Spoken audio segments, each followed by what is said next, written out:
Hello, welcome back to the channel. My name is Lisa Elvin Steltari, and I'm a genealogist and a passionate traveler.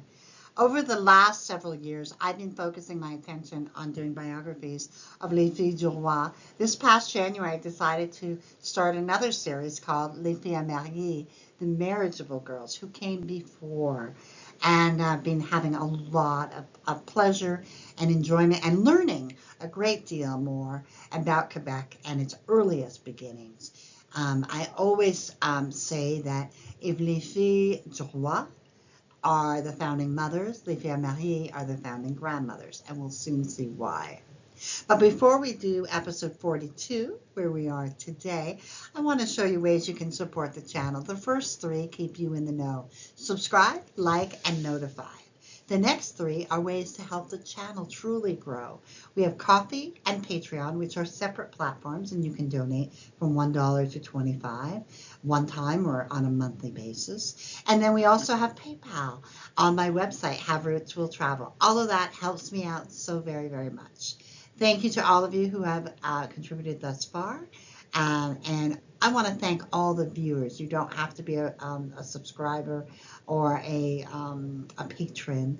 I appreciate each and every one of you. So thank you so much. So let's get started with episode 42.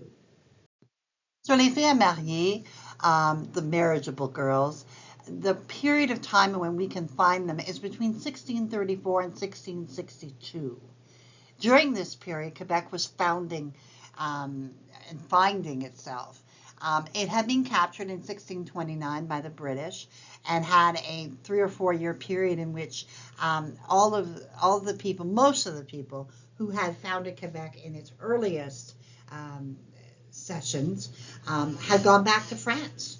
And so they had to start over. And 1634 marks the true beginning of that starting over. That's actually when Trois-Rivières was founded, for example. So these are, this is the earliest part. These girls did not come as groups. Were not sponsored. They didn't get money.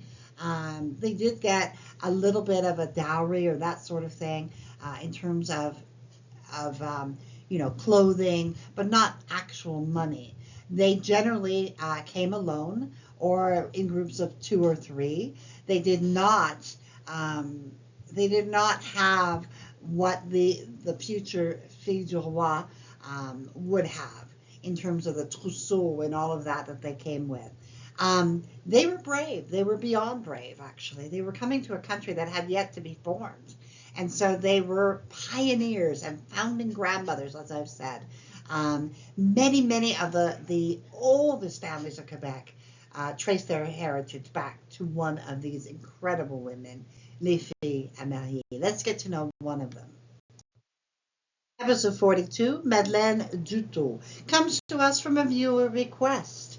She's actually part of a family that we'll be examining over this episode and the following one as well. So let's get to know Madeleine a little bit better. So Madeleine was born in 1649 in La Rochelle, France. Her parents were Pierre Duteau and Jeanne Perrin. She is from, La Rochelle is from the Nouvelle-Aquitaine region of France.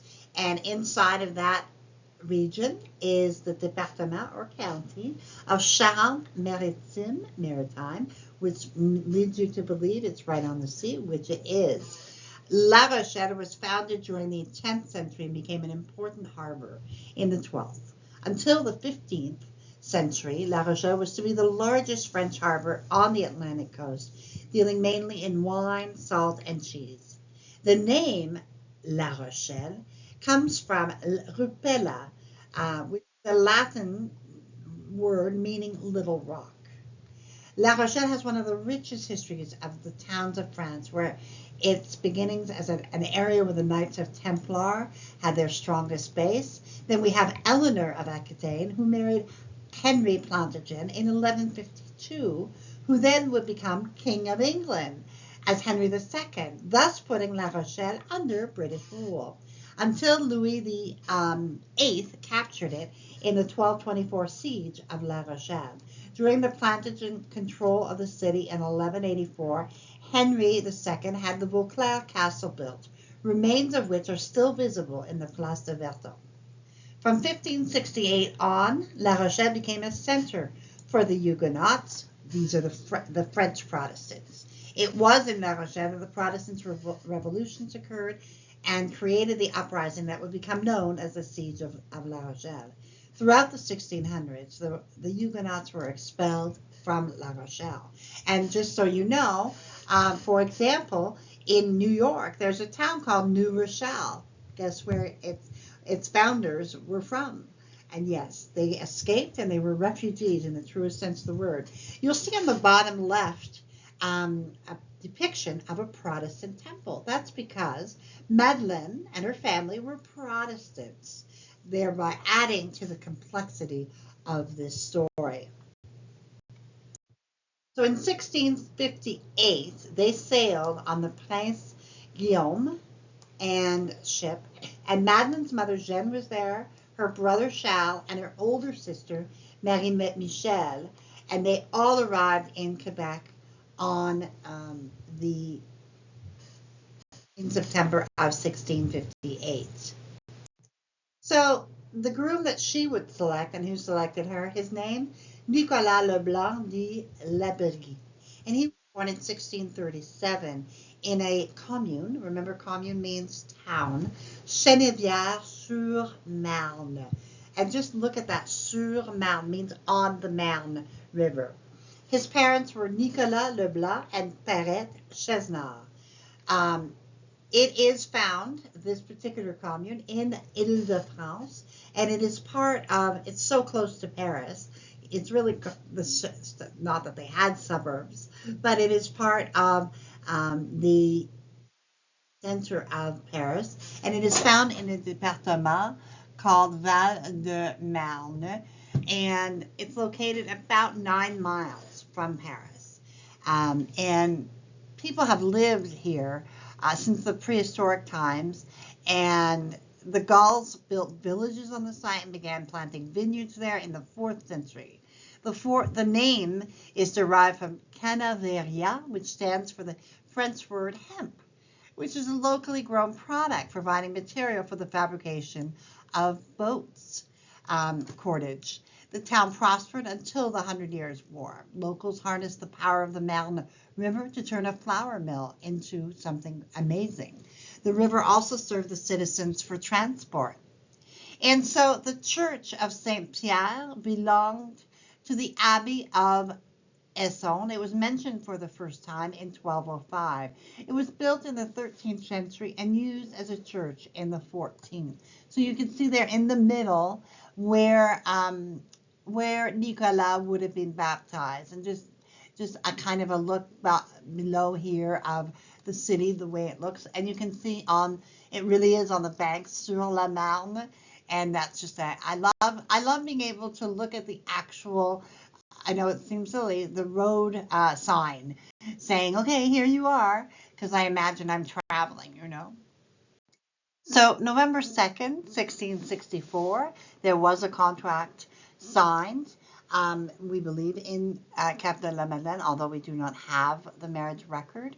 Now, what's interesting, of course, is Madeleine would have arrived in New France at the age of 9 years old. The age of marriage was 12 back then, but so we have at least a 5-year gap indicating that she would have been 14 or 15 years old, an old maid back then. But certainly that is why there's a gap between when she arrived and when she married. So they would establish themselves in Cap de la Madeleine, which was founded in 1651. The establishment was named by Jacques de la Ferté, who was the abbot of Sainte Madeleine de Châteaudun in France. The city is now famous for its basilica, the Basilica Notre-Dame du Cap, dedicated to Our Lady of the Cape. This basilica receives thousands of pilgrims and visitors every year. One of the reasons is that pilgrims are drawn to this site is because there were 2 miracles that were performed here in the late 1800s. The miracle of the ice bridge and the other being the miracle of the eyes. Pilgrimage have occurred here since 1883. And it is considered the first pilgrimage site in North America, excluding Mexico. As you can see, I love this picture of the shoreline because it tells me what it might have looked like when Nicolas and Madeleine were, building a life here. And you can see that Cap de la Madeleine is just north of the middle part of, or the mid city of Trois-Rivières. 16, um, in 1667, there was a census taken, and Nicolas and François Le Duteau. Wow, who is that? It's Madeleine Duteau. That is a question mark in there. And she is 17 by then. We have two beasts, like two cattle, and 17 Alpha. He's quite the mover shaker, Nicolas. And so that's about 15 acres of land. They would go on to have 7 children. Nicolas would marry Geneviève Petit and have 6 children, all of whom made it to adulthood. Jean, we do not have any other information of. Marie-Madeleine married Michel Arsenault and had 8 children, 6 of whom made it. Marianne would marry Jacques Lefebvre and had 3 children, all of whom made it. Jacques' mother was Catherine Ferry, who was a fille du roi, who we have not yet profiled. René married Jeanne Bourbeau and had 8 children, 6 of whom made it. And Alexis Dupierre would die before the 1681 census. Speaking of the 1681 census, we have it right here clipped. We have Nicolas, we have Madeleine, they finally got her name right. And then we have their children, Nicolas, Jean, who was still alive, Madeleine, René, and Marianne. You can see that they were actually, Marianne and René are twins. We don't often see that. And then we have 1 gun, we have 5 goats, and 25 arpents, about 22 acres of land. Madeleine would pass away before 1704. There is no death record for either of them. I would assume they are buried at Cap de la Madeleine, and they were they were both in their 50s probably when they passed. By 1729, they would have 54 descendants, which is a small amount. But guess what? My viewer, has withstood that all those centuries, and she is a testament to their lives. So we have the resources that I use consistently. One of them that I'd like to feature today is Généalogie du Québec et d'Amérique française. It's that big blue one in the middle, and it actually goes by nosorigines.com. Have a look at that website if you haven't already. Fabulous in terms of it's free, and it's a think tank for all the information. And I really, really recommend. It doesn't do so well when they come out of, it's really just for Quebec. So for example, if you're trying to connect the dots of French Canada versus like Michigan, you need to go to, for example, the amazing Society of French Canadian Heritage Society of Michigan. You need to explore that. So you need to make that link because it doesn't do so good with tracing them out of Quebec. But once you're in Quebec, it's incredible. So have a look at that. So ends episode 42, Madeleine Duteau, and part of her story of a family. We're going to be exploring her sister in the next episode. And I have not yet confirmed, I would assume they would have been confirmed into the Catholic faith. I don't know how that all transpired. I don't have any evidence of that.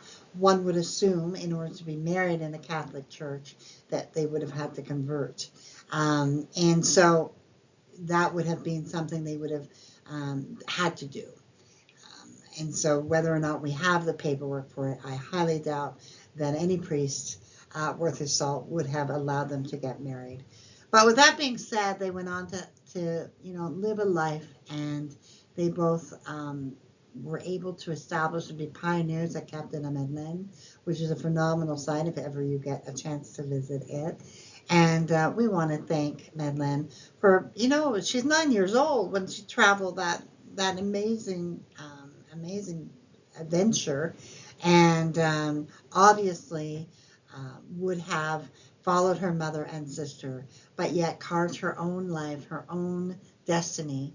And for that, we are grateful for her courage and her stamina and her ability to um, make a new life for herself in New France with her man. So we are grateful and thankful that she came to our shores. And for that, we bless her memory. I also want to say thank you to my patrons and supporters.